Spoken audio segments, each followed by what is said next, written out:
America's underworld is a mirror image of American business. In the heart of capitalism, the Mafia is also a capitalist organization. Like the big banking corporations, the crime families lend out money to get rich. From its earliest days in America's Little Italies, the Mafia has been a money-lending institution. Immigrants to the New World have always needed money to get started. The Mafia is ready to lend, but only at an extortionate price. The money it lends is criminal money, the billion-dollar profits of its nationwide rackets, like narcotics, worth $50 billion a year on the streets of America. Pornography, the film Deep Throat, financed and distributed by the Mafia and its associates, has earned $100 million. Big city vice earns millions more. And prostitution. All the illegal goods and services the public demands, the Mafia supplies.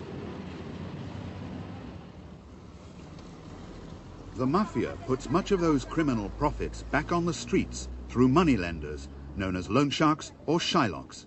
But their rate of interest is so high that most borrowers can never repay their debts. In spite of their extortionate rates, there is no shortage of customers for the Mafia loan sharks. When you borrow money off a loan shark, it's for the people that cannot get credit. It's for people that can't go to a bank. It's for people that need ready cash. No matter where you go in this country, there's loan sharks. To get into them, you have to know somebody. Somebody off the streets cannot walk up to a loan shark and borrow $200 or $300. Somebody in the beginning would have to recommend you. That recommendation you could do without. For Mafia loan sharks, holding court in their social clubs and bars, do not behave like normal bank managers. A borrower has to pay interest on his loan every week. If he defaults, he's in bad trouble. An individual fell behind on his loan. But instead of coming the first week and saying, Joe, I don't have the money, give me another week, he didn't do that. He didn't show face. He let 2 weeks go by. He let 3 weeks go by. And after the third week, he came into the office, into my father's real estate office.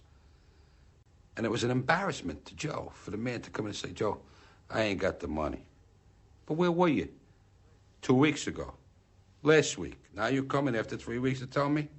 Hey, Rocky, Joe Notch, take him downstairs and just tell him what it's all about. They would take him down to the basement. Boom, boom, boom. Punch him around a little bit. Guy would come up, his face would be all swollen. He'd be quietly escorted out of the office. Now, this is a place of business. They're down in the basement. That happened on 2 occasions. But you be sure, that guy, when he went out, he came back an hour later with the payments he was behind. Fear of violence is what makes everybody pay. On this undercover film, 2 racketeers talk about a Mafia killer who lent an old barber $500.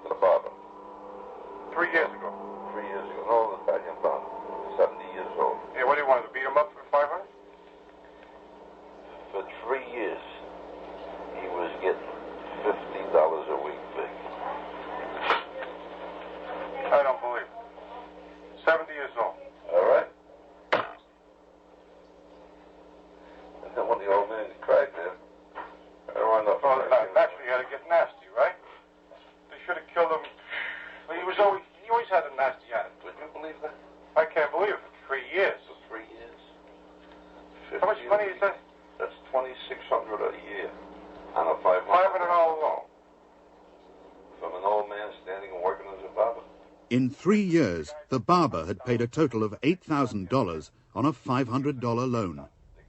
Another loan shark victim faced violence from the mob when he fell behind on his payments. I just didn't have the money. So Christmas Eve, I got one message from him in the form of a smashed windshield on my car. Then I decided to go underground again. And this time, they stuck out my house for a period of, I don't know, months. The 3 of them used to sit in my house every night, waiting for me to come back. They had planned to do some nice things to me. My wife used to work at night. She was a barmaid. And when she come home at nights, sometimes 3, 4 o'clock in the morning, these guys would be sitting in the house drinking her liquor and telling her what they were going to make me do if they ever caught me. Well, needless to say, they never did.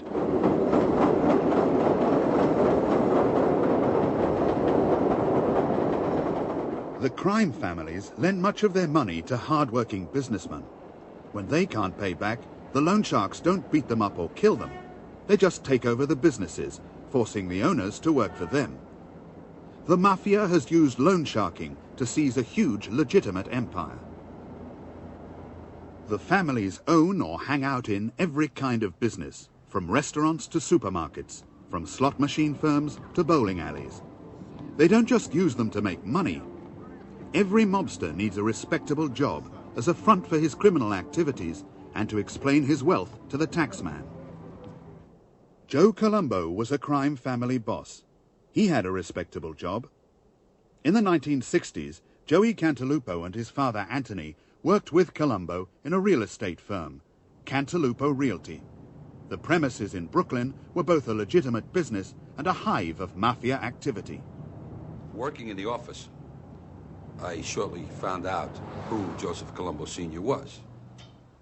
And he used my father's office as a front for his illegal activities. Now, Joseph Colombo Sr. was the boss of what is known as the Colombo organized crime family.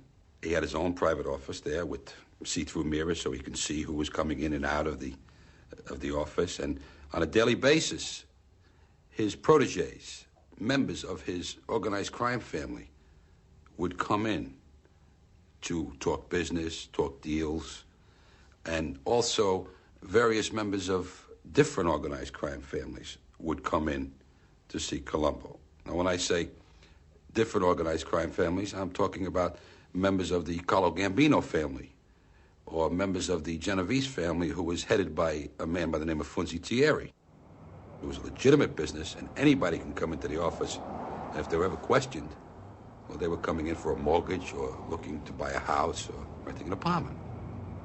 Well, when I was on the streets involved with the Colombo family, they were involved in various legitimate businesses. And we can go down the line. They've had catering halls, and they still do have catering halls, in which they had infiltrated into because an owner of a catering hall needed money, and they would loan him money. And for that money, they would eventually wind up with a piece of the business. So they wind up in a catering business. And in that catering business, you not only get the weddings, they are also in the photography business where you take pictures of the bride and the groom. They're in the favor business where you give out favors in weddings. You give out favors. They're in where you make up the cards, invitations. So in the catering business, you might have 20 different businesses stemming from the catering business, and they're involved in every one of those businesses. So if you use my catering hall to get married in, you're also going to use my photographer to have your pictures taken, and my man who drives the limousines. The limousine's big business, all right? So all this is coming to me. I'm making a profit on all these things just because you're a nice guy and you're coming to me. But that's one business which you can put your fingers out and wind up with 10 or 15 different businesses from this one business. In Chicago, the carpet is rolled out for a high-class wedding reception. The instrument cases are carried by real musicians and contain real instruments.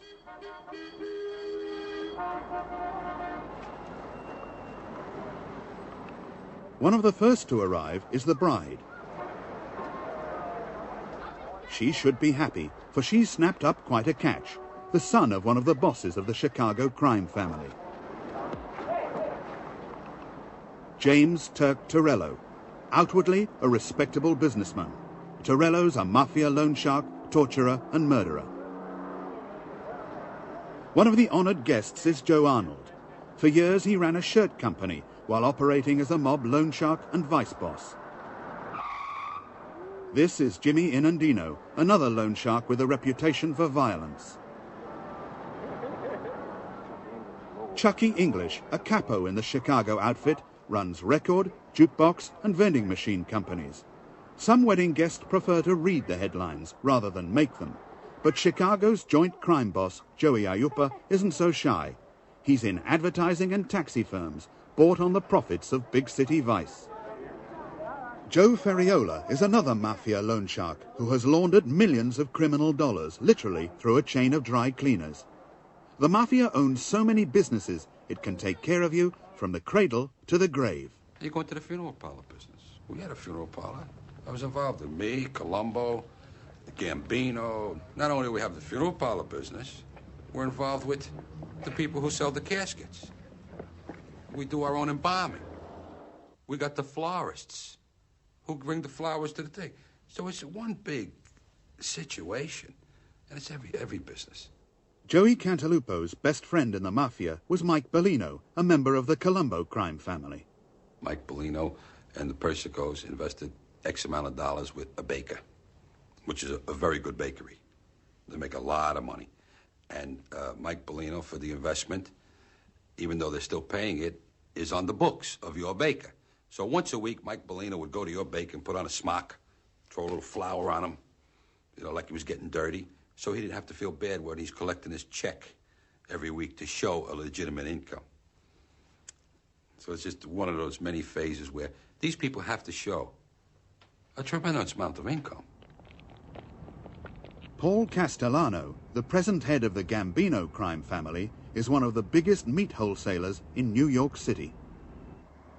They have what they call independent meat markets, which is just a branch of Castellano's.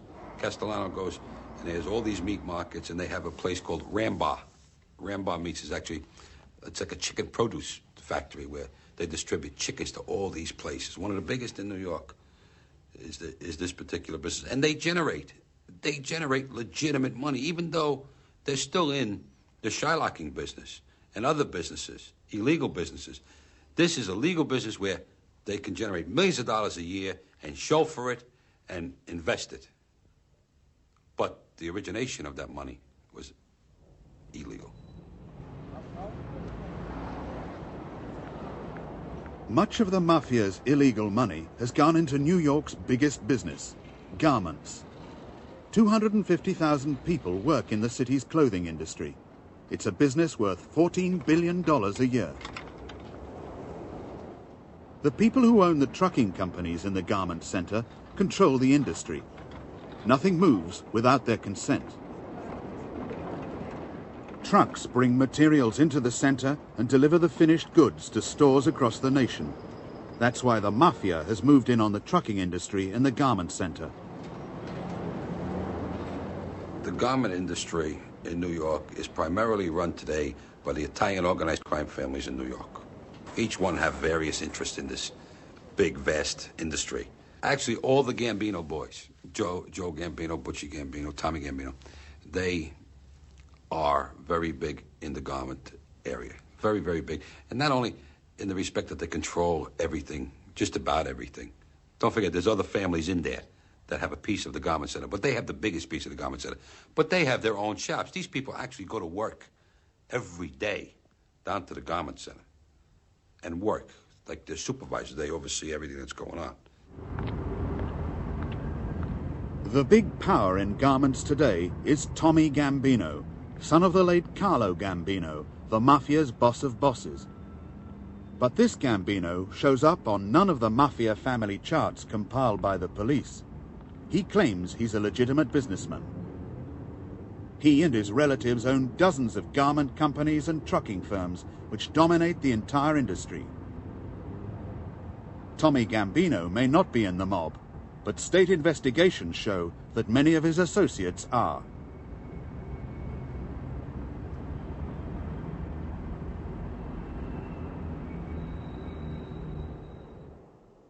American fashion is dictated by New York, but whenever Americans buy clothes labeled made in New York, they're paying money to organized crime. Of course, Tommy Gambino, who is the son of Carlo Gambino in the garment district, would protest that he is no member of organized crime. Well, he's the son of Carlo Gambino, and he did not get established there on his own.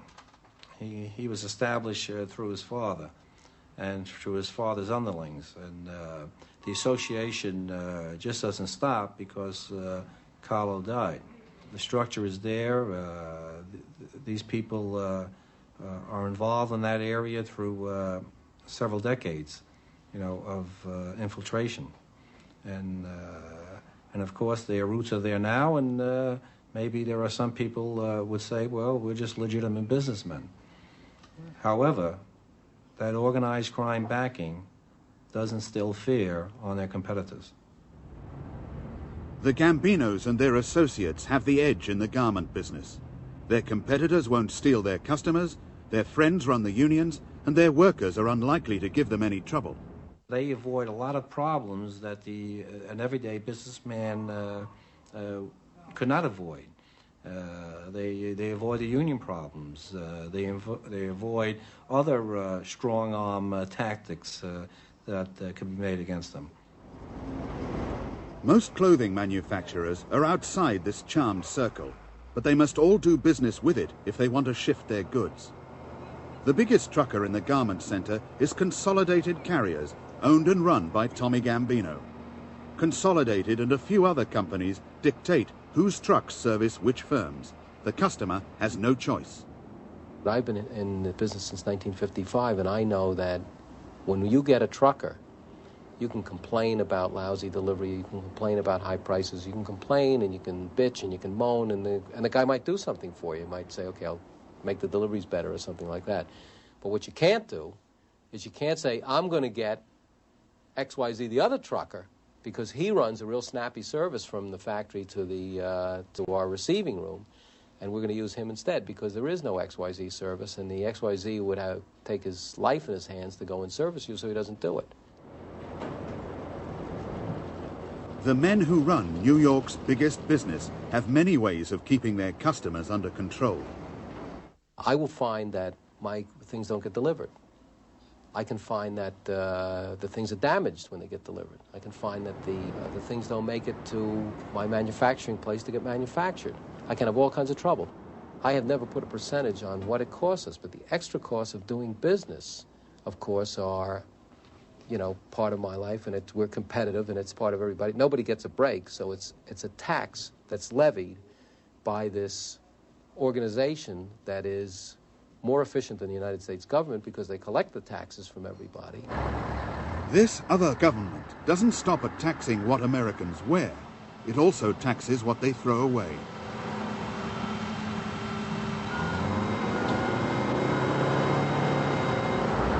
In the throwaway society, rubbish collection and dumping is big business, worth $120 million in New York City alone. In New York, New Jersey, and other states, the garbage industry is controlled by clubs of trucking company owners. The clubs fix prices and decide who gets which contracts. They're really nothing more than mafia fronts. Where there's muck, there's money. And where there's money, there's the mob.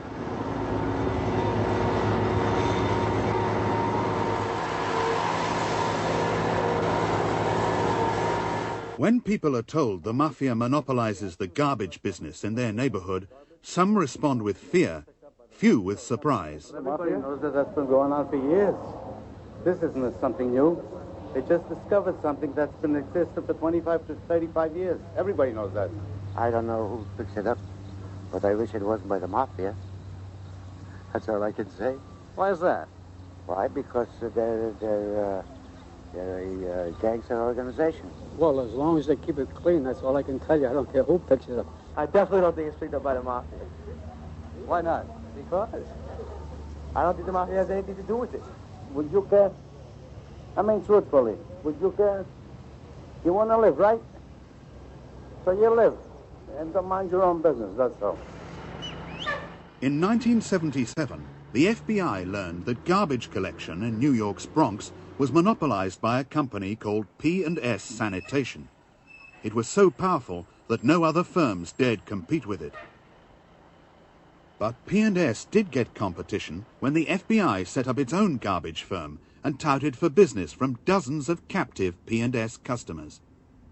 Operating from this building, FBI men proved P&S used violence to shut out its rivals. The firm's two bosses, seen here on either side of their lawyer, belonged to the Gambino crime family. Both were jailed for extortion. Recent trials have proved New Jersey's garbage industry is also run by the Mafia, as one outsider found out when he tried to compete. How does it work? I mean, do you have to pay people off to get work, or do you have to be friends with certain people? Well, you pay dues to the association, and it was like a select few in there that were more or less organized. How would you describe those select few? Circle of friends. Mafia companies have been shown to control the garbage collection for millions of New Jersey citizens and thousands of businesses. By wiping out all competition, they can grossly inflate their prices. Even the dump sites are owned by the mob. Now, if you're a private business and you want your garbage taken away, what choice do you have over who takes away your garbage? Look who's picking up the stop next to you, and look who's picking up the one on the other side, and call the same guy, because that's who you're going to get. Even if his service isn't any good?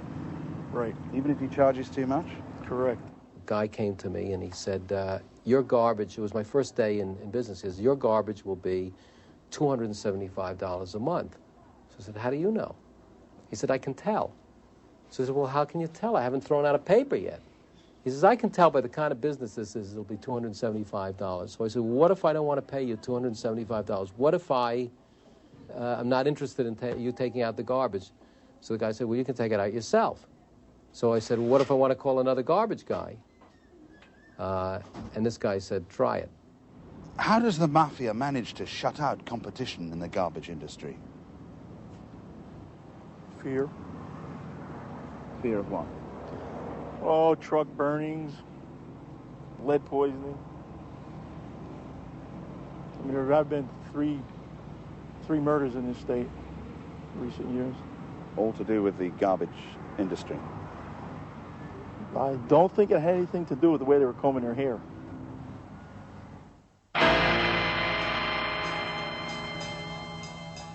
The Westchester Premier Theatre in New York State. It opened in 1975 and collapsed 3 years later, bankrupted by Mafia fraudsters who walked off with $9 million. Just an old-fashioned love song, coming down in two-part harmony. Rehearsals with Lena Horne and the comedian Alan King.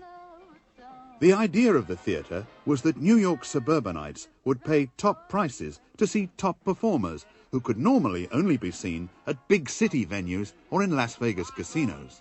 I ain't ready for that. Cuddle up and don't feel. Old Blue Eyes himself, Frank Sinatra, made 3 week-long appearances at the theatre, where he was photographed backstage with Mafia bosses, although the singer later claimed he didn't know who they were. The crime bosses were stealing the takings and giving out free tickets and dinners to other gangsters. The handouts staggered stage manager Jerry Donnellan. Well, in terms of things that were comped, tickets, dinners, drinks, whatever, there's always a practice of comping in any theater to a small degree to people who've done things for you legitimately, vendors and whatnot who you owe favors, people whose friendship you want to curry for one reason or another. But here, it grew to be ridiculous. I mean, dinners, I would say at times 30% of the dinners in the dining room were comped or on the arm or whatever, and tickets were given away in bulk numbers. I mean, to the point where you were putting yourself in a position where you wouldn't make money even if you sold the bloody thing out. In the early days of the theater, the front row seats were never available to the general public, to the motoring public, if you will, and they were always full of less than savory characters. One description would be wall-to-wall shoulders, fellas with no necks dragging their knuckles on the ground, refrigerators on casters, if you want images. Now, at a certain point, do you notice different kinds of people coming into the theatre than those you'd normally expect? Well, if you're saying that a fellow in an $800 silk suit selling popcorn is strange, yeah, I think so. There are types like that, and it it seemed very obvious to me that the element that was doing some of the jobs in and about the theater was not from your best finishing school. Can we put it that way? The Mafia sold Westchester shares at an inflated price, while at the same time stealing the theater's profits. $9 million disappeared into the pockets of the Gambino and Genovese crime families. They also used the theater as a front for other rackets.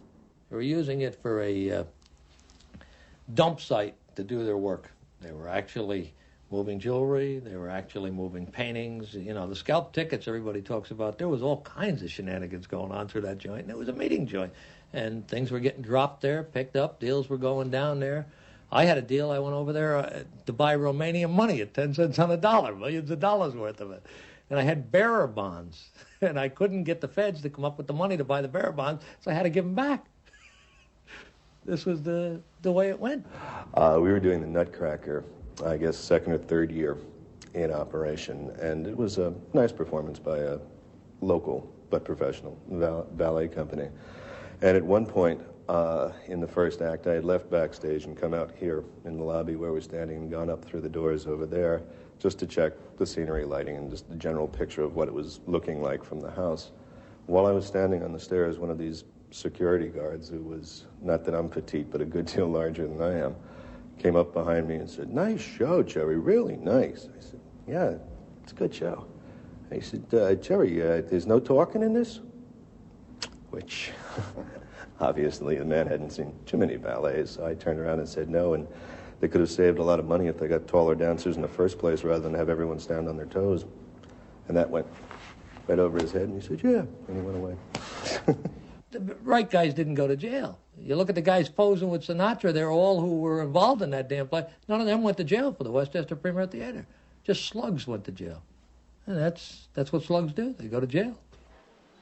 I'd like to introduce the founder of our entire organization, Mr. Joseph Colombo Sr. Please stand. Joe Colombo, real estate broker, mafia boss, and one of the biggest con men in the history of organized crime. Colombo founded the Italian-American Civil Rights League to hoodwink all Americans into believing the Mafia did not exist. Colombo played on the feelings of Italian-Americans who felt tainted by the Mafia image and discriminated against by the American government. The president is knocking us down, the vice president. The attorney general hates our guts. And I don't care who hears it, who knows it, who's here tonight and is ashamed to hear it. Know one thing. They're prejudiced against the Italian Americans. There's a conspiracy in this country against you, the people. Don't. Joe Colombo used all the tricks of a politician. The mafioso portrayed himself as a father, not a godfather. A family man who swore he wasn't in the family. In 1970, he was named Man of the Year by the organization he had himself founded. To the FBI, the Man of the Year was the same gang boss they had been trying to jail for a decade. It was the FBI's investigations which provoked Colombo into founding the Civil Rights League in the first place. It was started in Cantaloupe Realty Company. For years, we were being harassed by the FBI. For years. Probably when I wasn't even in the office. From 1964 to 1969, we were constantly under surveillance by the FBI. Actually harassed. They watched you. They walked in front of the office. They took your pictures. They followed you everywhere you went. A constant harassment, which was hard for a man like Colombo to conduct his business, his illegal business, out of the office or anywhere, because all his mobster friends would be coming into the office. They'd be taking pictures of him. So they knew something was going on. So there came a point where Joe Colombo Jr. got picked up for melting down silver coins. And he decided, Senior decided, well, this is going to be an end to this harassment. I am going to form the Italian-American Civil Rights League. And it started in the office. That's where it mushroomed. In 1970, it mushroomed into 100,000 people gathered in New York's Columbus Circle. Under the statue of the Italian who had discovered America, Colombo appealed to Italian Americans to fight the stigma of organized crime. And now he reached out to all his people, not only his people, but all the other members of organized crime families, saying, we're going to try and make a stand against the FBI. We're going to form an organization. And what he did was that not only his own people, everybody's people, everybody who was anybody, and he contacted them, and he got the politicians, and he got the lawyers, and he got the judges, all to back this. And everybody was joining this wonderful thing at $10 a head for a year. It was a wonderful idea. And then we used to picket the FBI building and harass. They were harassing us, now we're going to harass them. We're going to go with 10,000 people and walk around the FBI building all night long, just to show them that we're powerful. The FBI had led the fight against the Mafia ever since Joe Valachi turned informer. The League claimed the Mafia was a fantasy. Why the FBI? Why is the FBI, in your mind, persecuting the Italians?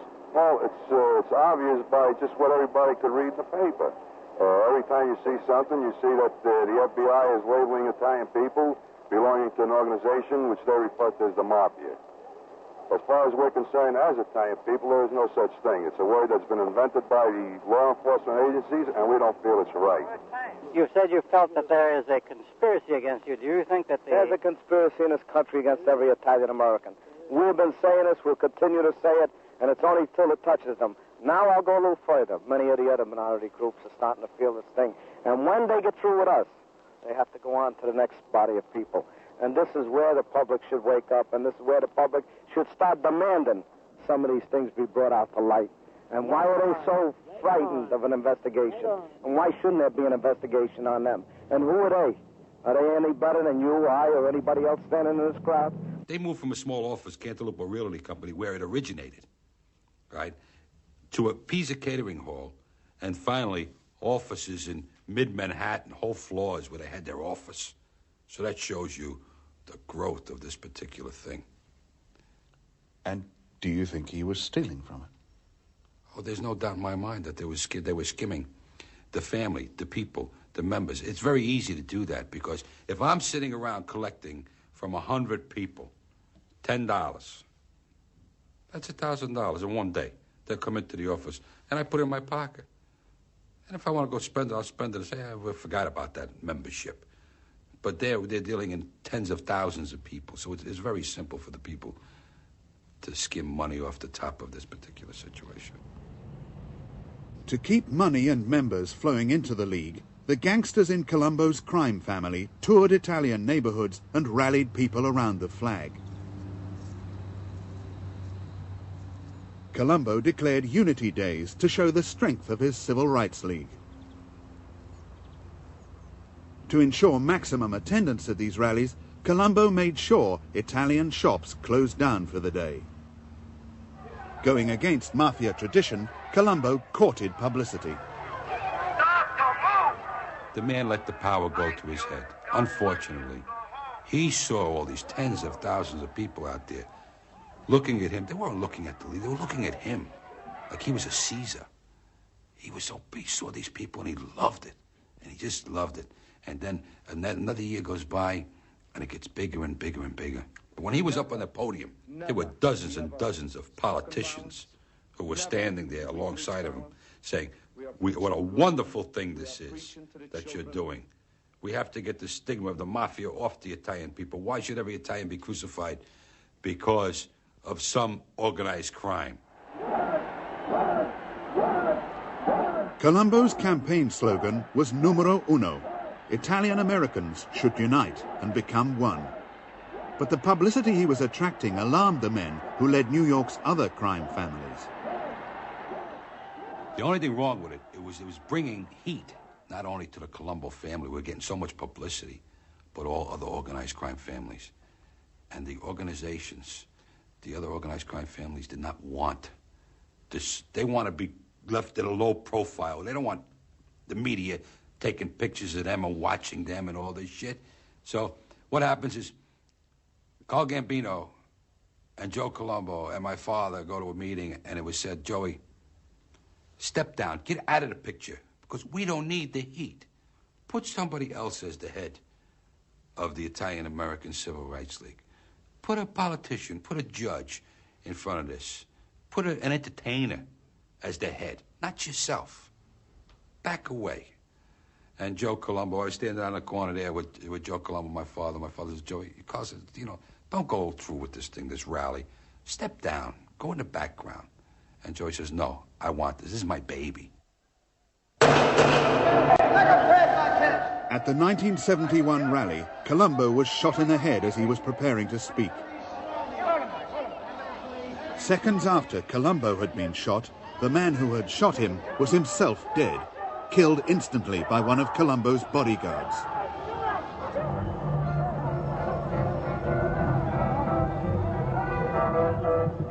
Colombo was not dead, but part of his brain had been blown away.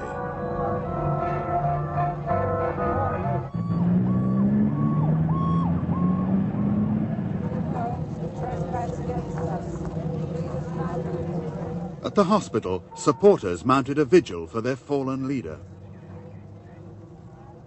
Among the visitors to Colombo's bedside was the boss of bosses himself, Carlo Gambino. True to the Mafia code of silence, the man who had told Colombo to step down from the League had nothing to say.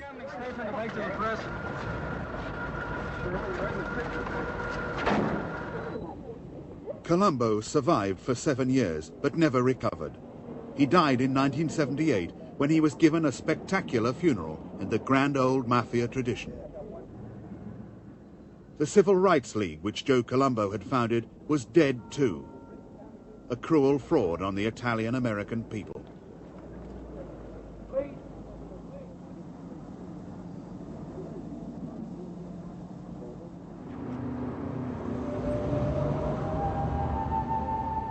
Newark, New Jersey.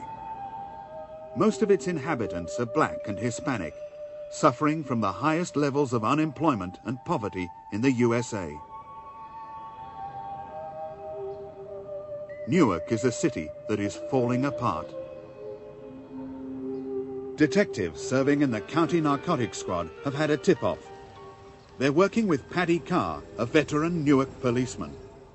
The operation is all too familiar, busting drug dealers in a city where drug dealing is now the main industry. That's all right, we'll be enough. All right? I'll be right behind you.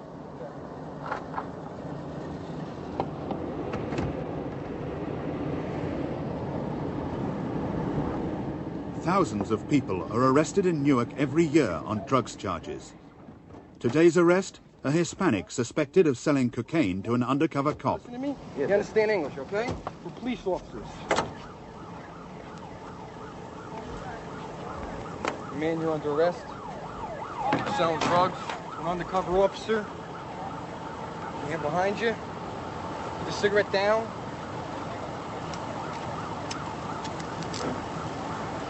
Hands together. What are you doing here, my man? What are you doing here? I was picking my friend over here. He worked with picking your friend up.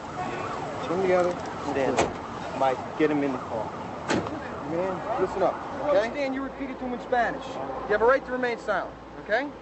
Anything you say can and will be used against you in court, okay? You understand that, all right? You have a right to talk to an attorney, okay? If you can't afford one will be appointed to you by the court, all right? You understand your rights. My man, come here. Despite the massive growth in drug traffic, the narcotics squad has only half the men it needs. Newark hasn't got the money to fight an epidemic that has engulfed the city with 10,000 drug addicts. Right in here. Right in here. I'm gonna tell you something fucking now. You understand me? Listen to me, understand me. I wanna know where the rest of the shit is. You're going to fucking jail. You tell me where the shit is now, and I'll cut your play. If not, I'm gonna put you in fucking jail for next week. You're gonna spend in jail. You understand me?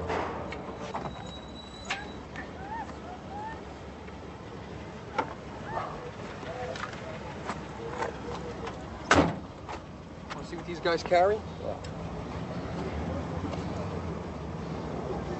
It's their self-defense weapon. You can kill somebody with that thing.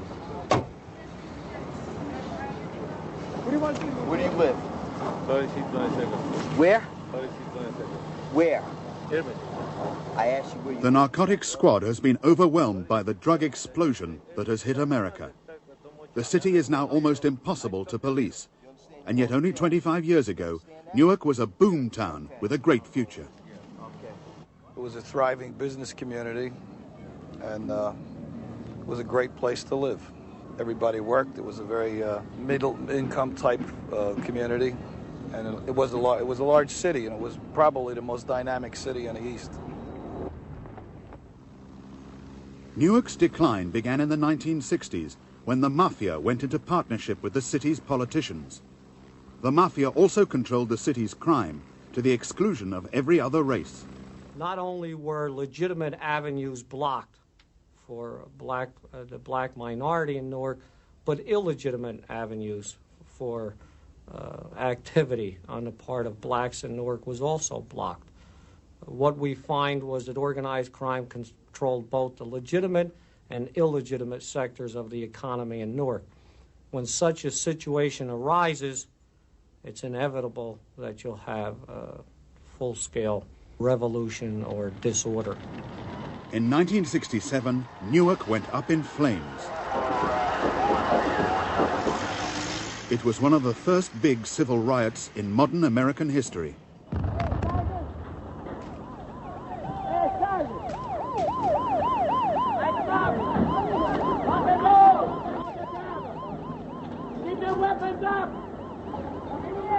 The National Guard and the rioters battled it out on the streets for 4 days. 26 people were killed and 1,000 were injured.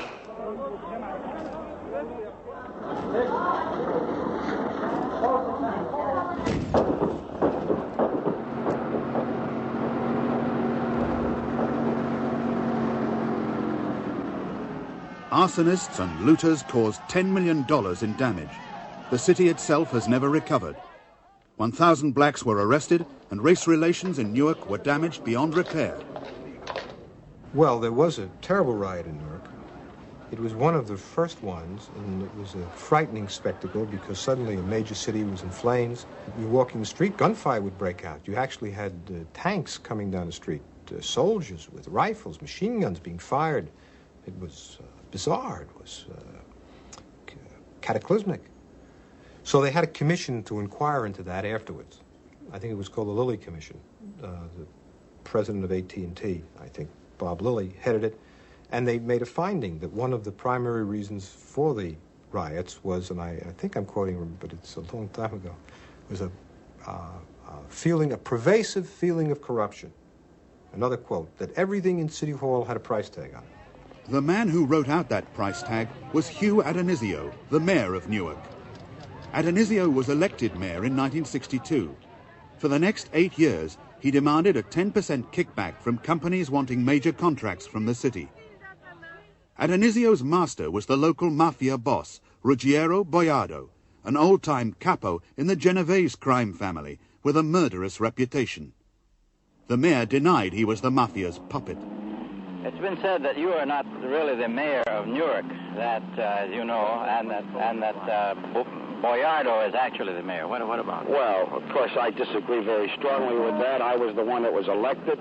I've been conducting the business of the city of Newark for 8 years. I think that that's just somebody who speaks and doesn't know what he's talking about. Well, the implication is that you take your orders, you get your orders from Boiardo. That's absolutely false. There's no iota of truth to it. You going to continue to fight this charge against you, Mr. Mayor? Positively. There's no question about it. I'm going to fight because I'm innocent.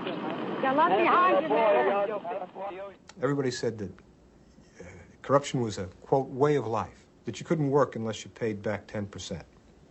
Okay. We subpoenaed the records from City Hall in truckloads.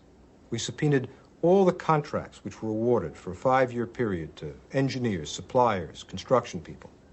From that, we ascertained who were the successful bidders. Then we went after their books and records, and they came in by the truckloads as well. What we were looking for was cash. We had 2 principles. Number 1, a dishonest public official usually does not take a payoff by check. And second of all, A businessman usually does not walk out of a bank with $10 or $15 or $20,000 in currency for a legitimate purpose. So it became simple. If you looked in the records of the businessman and you found checks drawn for cash in large amounts of money, that meant that a businessman went into a bank, cashed a check, and walked out with greenbacks. You knew it had to be for an illegitimate purpose. As a result of Stern's investigation, Adonisio was charged with extortion and corruption. I expect to be exonerated. In the meantime, I'm returning to City Hall to continue to run a very effective and efficient administration. This is a very difficult city to administer, and we're certainly trying to do the job here and solve the problems. Now, other than that, I have no further comment. It was all bluster. Adonisio was destroyed in court by Herb Stern, who exposed the corrupt regime that had looted City Hall. There was a very famous piece of testimony given by one of the witnesses of the trial that when he was asked why he would give up the United States Congress to run for mayor of Newark, he's reported to have said, and the jury heard this, that he could make $1 million as mayor of the city of Newark. In 1970, Adonisio was convicted and jailed for 10 years. He was to die in prison. Since his day, Newark, the city that the Mafia and corrupt politicians defrauded and destroyed, has sunk deeper and deeper into despair. The streets have turned into a jungle. At night, no one wants to travel on them. It's like a 9-to-5 city, and after 5 o'clock at night, even the downtown areas, not a place that anybody would want to take their wife and stroll, shop, window shop, or anything like that. To me, the city is just dying. I probably would say that organized crime, behind the whole thing, I don't think that they set out to do this, but it's just the corruption that comes from organized crime and the money that's passed around and made so easy for people to take. They just keep taking out of a community. Organized crime, a lot of people make the reference that they ought to run the government. They're the only ones that seem to make money. But they just take things. They give nothing. Newark is a textbook example of what happens when organized crime corrupts a political administration. So it becomes too expensive to do business in the city. The riots that emanated as a result of the corruption forced many businesses to leave the city, move to the suburbs, and as a result, the economic base of that city moved to other areas, and today what we find is a city that's basically struggling for its own survival.